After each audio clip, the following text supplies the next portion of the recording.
Assalamualaikum warahmatullahi wabarakatuh. Alhamdulillah, wassalatu wassalamu ala rasulillah.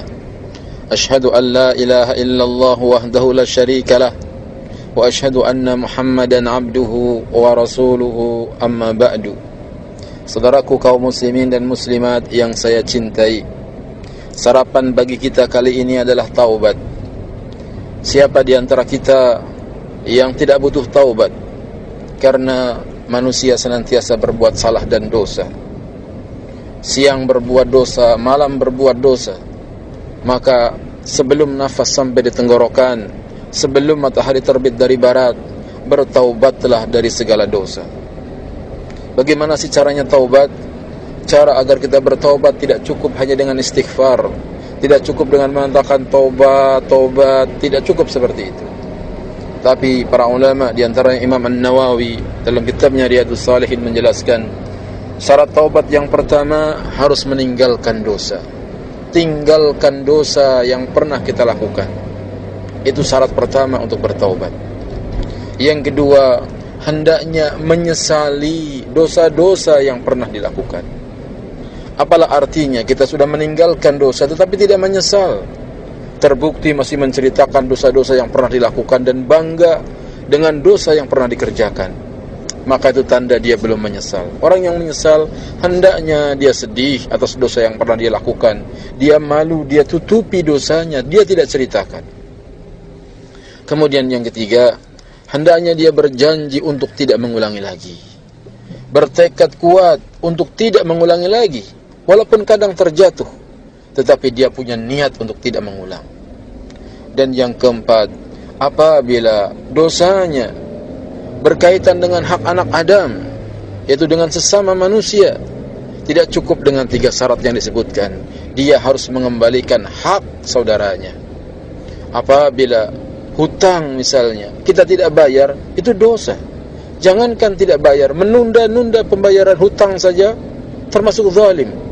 Sebagaimana Nabi mengatakan, matlul ghani zulmun, menunda-nunda pembayaran hutang bagi orang yang mampu adalah zalim. Maka syaratnya yang keempat, dia harus mengembalikan hak orang. Apabila pernah dia mencuri, maka dia harus mengembalikan barang curiannya. Kalau dia pernah menipu, maka dia harus mengembalikan hak saudaranya. Apabila tidak, nanti akan dikisos, akan dihisab di hari kiamat.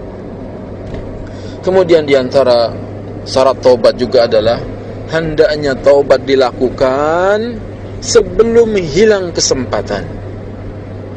Hendaknya taubat dilakukan sebelum hilang kesempatan. Kapan hilangnya kesempatan taubat?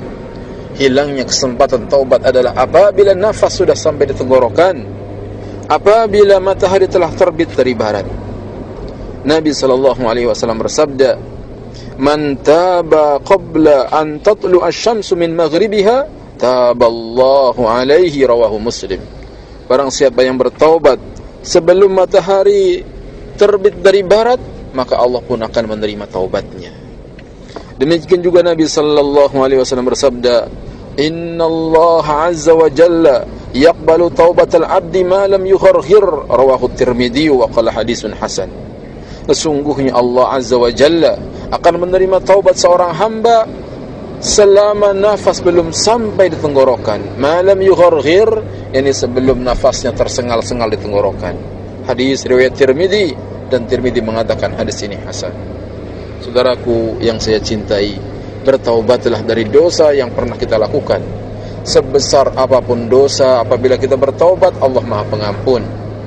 Dan Allah Subhanahu wa taala senantiasa senang terhadap hambanya yang bertaubat.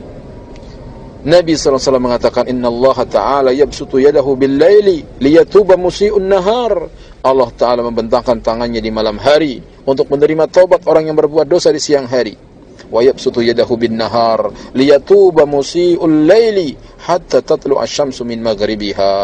Allah pun membentangkan tangannya di siang hari untuk menerima taubat orang yang berbuat dosa di malam hari sampai matahari terbit dari arah tenggelamnya, yaitu dari barat. Hadis diriwayatkan oleh Imam Muslim. Taubatlah dari dosa-dosa. Semoga Allah Ta'ala menerima taubat kita dan memberikan hidayah agar kita senang menjadi orang yang bertaubat. Semoga bermanfaat. Mohon maaf apabila ada kekurangannya. Wassalamualaikum warahmatullahi wabarakatuh.